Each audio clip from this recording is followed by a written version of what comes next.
it feels like a really scary bet because you might not know. And I think that's why a lot of brand, marketers usually try to kind of scale back the concept and try to just stick with the features and benefits because they know that's going to be like a safe way to talk about it, even though it's not going to resonate or be memorable. And so the idea with Spotstillery is to make a lot of these fun ideas. And then you as the brand can see them and be like, I think that one could be really great for us. And you're not taking a big risk because, again, you're only spending, you're basically 90% off of what you would have normally spent on a commercial like this. So you can try it. Hey, welcome to Brand Storytellers, where we talk about great brands with the people who create their stories. If you like this episode, subscribe to our channel and leave us a comment. We'd love to hear from you. Today, we're talking to Axel Jimenez, who began his creative career as a co-founder of a rock band called Closure. He expanded that creativity working in the entertainment industry for companies like Walt Disney and Core Entertainment before becoming a commercial director and founding his own company, AGBK Productions in New York. Today, we're going to talk to Axel about the technology and innovation that is leading him to start a new endeavor called Spots, where he's helping small brands build big brand content. Like, what's the biggest challenge you have as a filmmaker that does commercials? Working with the client and trying to help them tell their story in a compelling way. You have to kind of help them dig deeper and understand sort of like the human connection to what they're making as opposed just to this device. Yeah, the human connection. So is that the critical thing that you must do for a successful commercial, that there's some kind of human connection? Well, I think it kind of goes back to story and how just humans naturally love to tell stories and sit around the campfire or at home. Yeah, that's kind of why I call this brand storytelling, because, the oldest form of communication really was like, if you go back to, the most prehistoric ages, they always had the shaman that would tell the stories of their people, and that's how history was done. So that gave them a sense of self. So I guess the human connection is about finding yourself. Would you agree? Yeah, no, that makes a lot of sense. I totally agree with that. And maybe that's what it is. Maybe it's about finding yourself in a product or brand is kind of how you help a brand create a really strong connection with their audience or future clients. I mean, that's the key, right? Like finding a way how to make it about the customer, about that person. It's not about yourself. You have to be able to understand who you're trying to speak to. And that's another challenge too for a brand because they want to talk to everybody. They think it's useful for everyone. And maybe it is, but regardless if it is or isn't, especially if your product doesn't have a wide audience yet, you need to find that specific small group of people that you can connect with and that can be your ambassadors. So some of your experience, I mean, you've worked for some pretty big brands, like I believe Amazon, and there are many others. Let's talk about what type of commercial, film, video short, whatever. What type do you think grabs people the most? For me, it's humor. Okay. I think it's really humor is really the thing that I think can grab people the most. There was a period where I felt like visual spectacle, kind of people were really going for that. Right. And I think some people have made that successful. But if you think about the spots that have real visual spectacle, like one that comes to mind was a PlayStation ad. I think it was called King of the Hill, where everyone's like, the idea is like you can play with everyone around the world, against everyone around the world. So it was like this massive King of the Hill. They created like a mountain of people that was like taller than these skyscrapers, and people were just like running up to climb over other people. That was a huge visual spectacle. A lot of times there's, with computer graphics, people do a lot of really cool, like things that kind of like explode open, or you can go inside or create some kind of fantastical worlds. Like it needs more, I mean, like Spike Jonze is another great example of someone who can do visual spectacle like that. He did a spot for Apple where like the woman was listening to music and pushing the walls, and it all kind of like stretched out, created all this. That. But there's also a really good story there. So I think it was like a combo of the two. But humor, I remember all the spots, I mean, from like the 80s or 90s and even some in the 2000s, like the Super Bowl spots. Man, they were so funny, And you like can still remember them. You can still remember them. Like Swear Jar, we remember that, where they're like, swearing for a Bud Light or something. It was hilarious. Right. There's so many ones that are, 25 years old, and I can still remember them, from the first time I saw them.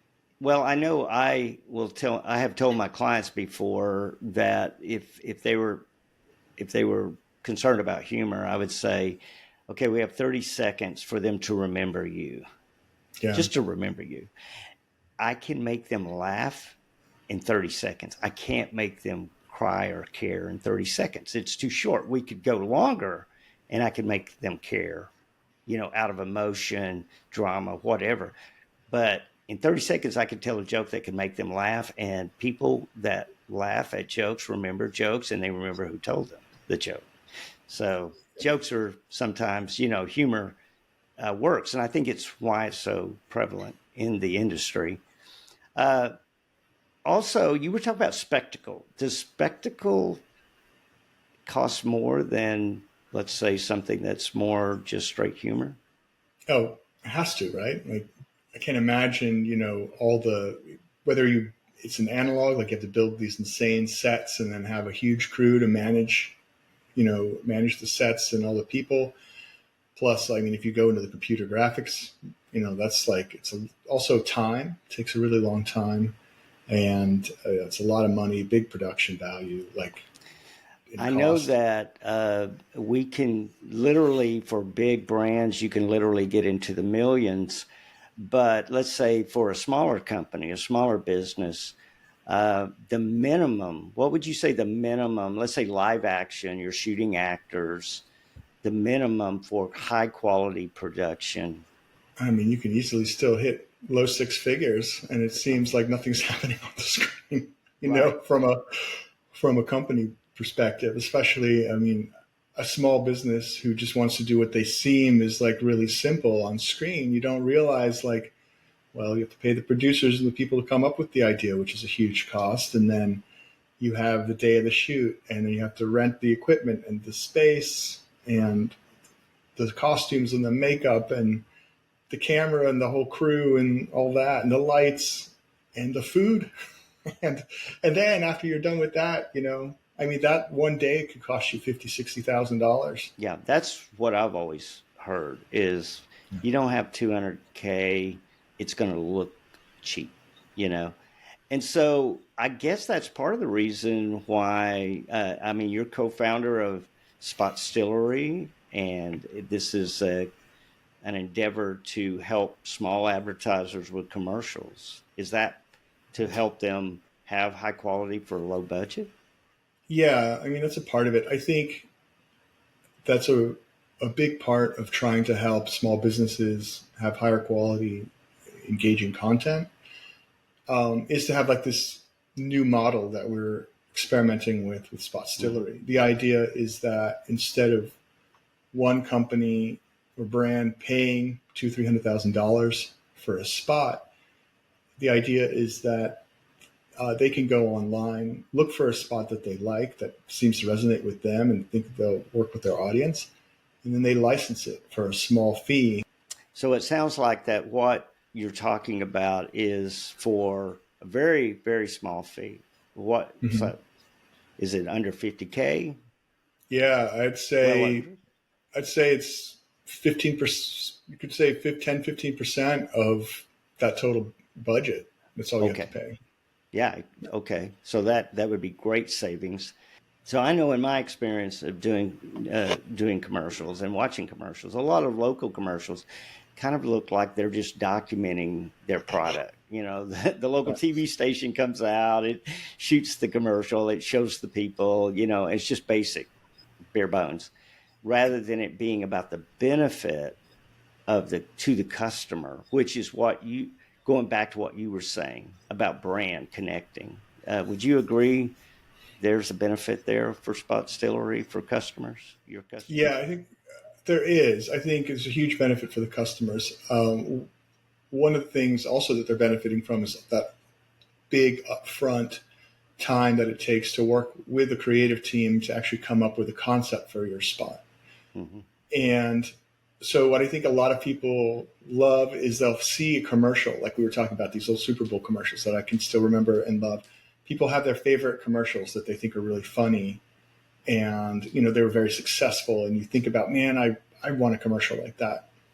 Right. Then what you don't realize when you're going through the process of like spending all this money on a commercial, and now you have to make the decision of, is this crazy idea going to be funny or resonate with my people? And it feels like a really scary bet because you might not know. And I think that's why a lot of brand, marketers usually try to kind of scale back the concept and try to just stick with the features and benefits, because they know that's going to be like a safe way to talk about it, even though it's not going to resonate or be memorable.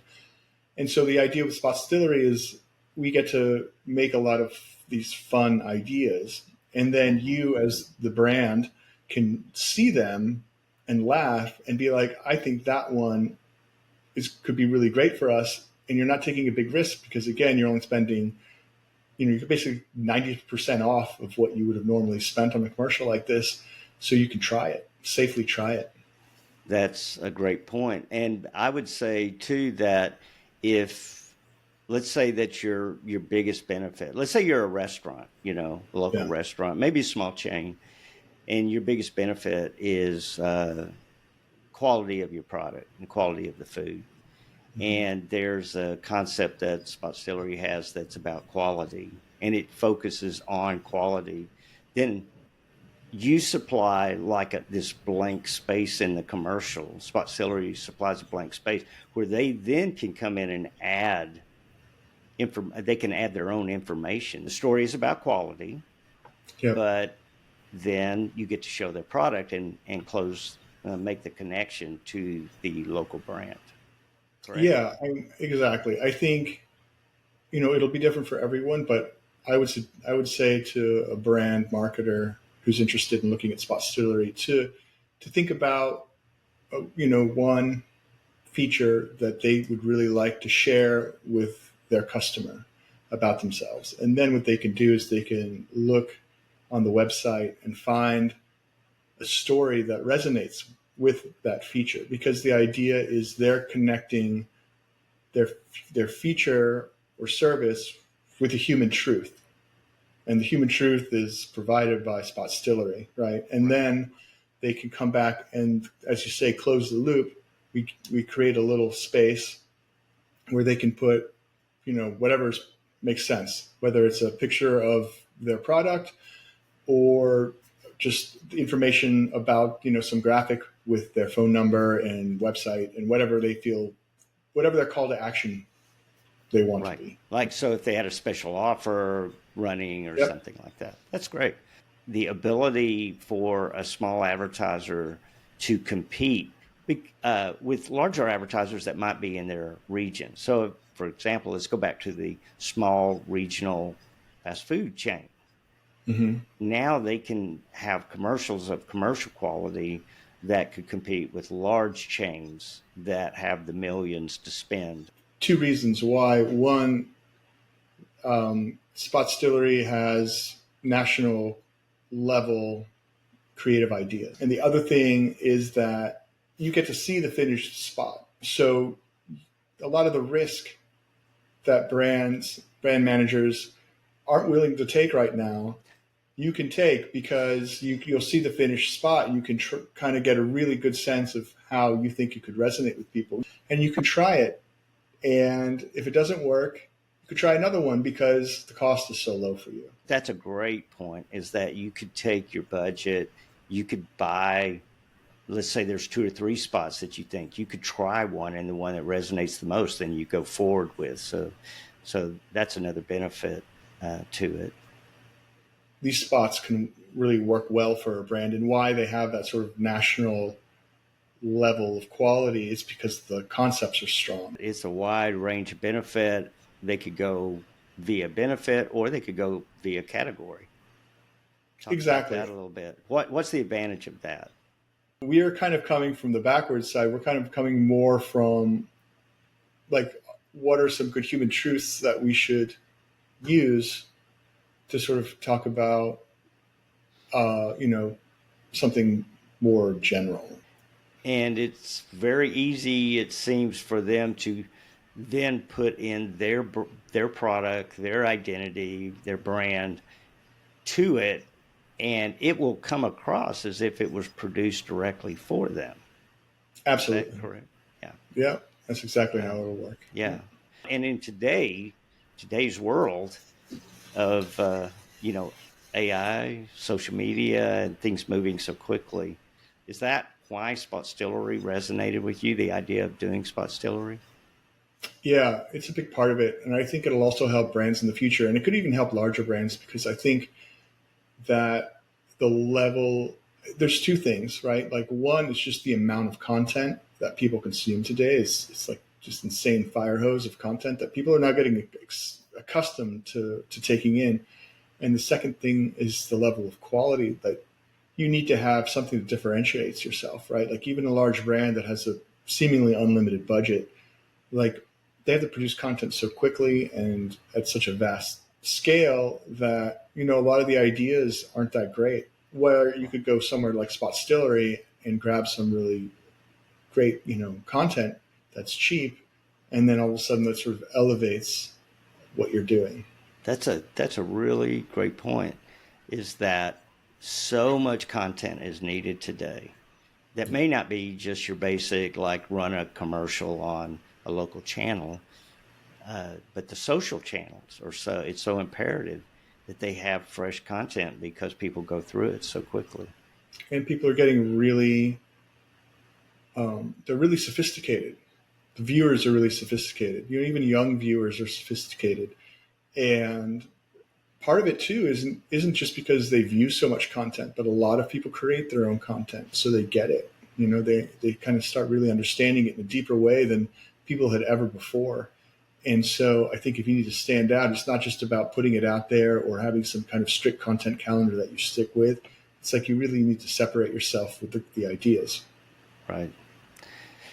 So if you were giving, let's say that you have a friend that has a local company and you were giving him advice, I mean, what's the number from an advertising, a branding standpoint, content creation? What's the number one rule that you would tell him? You need to obey this rule. I would say you need to be fearless.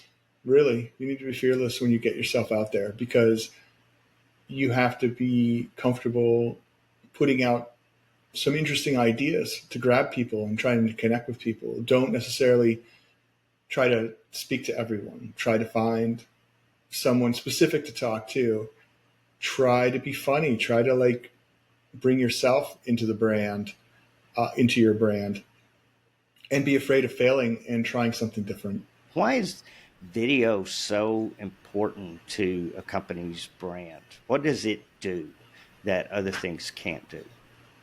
I think probably the level of attention that it can grab from a consumer, especially today with everybody on their phones, and their phones are so capable of, all audio and images. And so video just seems like the natural thing to go. I mean, you have video ads on Instagram, which used to be just a photo thing. So everywhere is all video. Seems to be the most arresting type of content that can be, produced and consumed. So, well, when I think about that, you've got the multiple aspects of it. So you have motion, you have sound, You can have music. Music is very emotionally moving. Yeah. It sets an emotional tone for you, and it can seem invisible to the commercial. You don't even think about the music because you're so elevated in the emotion that the music creates and couple with where you are. But the ability of it being a window of life that somebody can walk through or step through, so video really, to me, has kind of aspects that no other content has. And I'm a movie holic, so I go back to movies. And I know I know almost every filmmaker I've ever met, if not everyone, are movie lovers. So tell me about how movies or films, things like that, have influenced the way that you do your job for uh, brands. Yeah, for sure. I mean, just like every other person getting into this, like the film business side of it is definitely heavily inspired by television and films from early childhood. I was like huge consumer of films, back when you used to go to, it was even before Blockbuster, like used to go to like the local video store and, you know, I'd rent two movies every Friday, and so it'd be four movies a weekend plus the theater, and then plus I really love B movies. USA Up All Night, go out Mhm. watching films Friday Saturday night from 11 to like 3 in the morning. So yeah, it was a lot of consuming stuff, and I was just like thinking that you know film. We're talking about like how all the different aspects of film, that what film has, the sound and the music, and but it is the visuals and I guess captions. It's almost like the silent films because most people scroll silently on their phone, right? So you've got to capture people with a story, a good visual story. It's not visual spectacle, but just the same that story told well visually, right? Like you can't necessarily always rely just on a simple shot or composition that doesn't convey any meaning, right? Because people aren't looking at this with the sound on. They're not going to be able to grab them with some sound effect. If you're trying to, you know, build into that, then you're going to lose them as they scroll past you because they don't understand what they're looking at. So I Oh think, wow, that is such a great point. And I know from some of the things that you've done for Spotstillery, some of the spots, you could watch those without sound and you totally get the story. exactly, Right. you're And just part of the noise. it has to be something that that brand's customer, that company's customer finds interesting. Connecting with that customer, Yeah. like you were saying, so important. Yeah, exactly. It's like you think about, there's always like a disconnect between the people who make the ad and who they think they're talking to. And sometimes um, it's almost like, oh, I think that'd be interesting for them, but if you start thinking about it like that, I feel like you're not really connecting with that person, especially not in an authentic way, right? You got to be Right. thinking about you sitting on the train or on the couch scrolling through something like what is the thing that you're interested in, and what would it be for you to actually, stop and watch it, and maybe even turn the sound on, or then click their call to action. Like what's it going to take for you to do that? And if you can't figure that out, then you're not going to make something that's going to connect with somebody. Axel is an innovator when it comes to creating brand stories, and I've left links in the show notes so you can see more of his work. And if you like rock and roll, take a listen to his band Closure. We'd love to hear from you. Please leave a comment, subscribe to our channel, and let us know what kind of episode you think would be a great brand story. We'll see you soon. Thank you.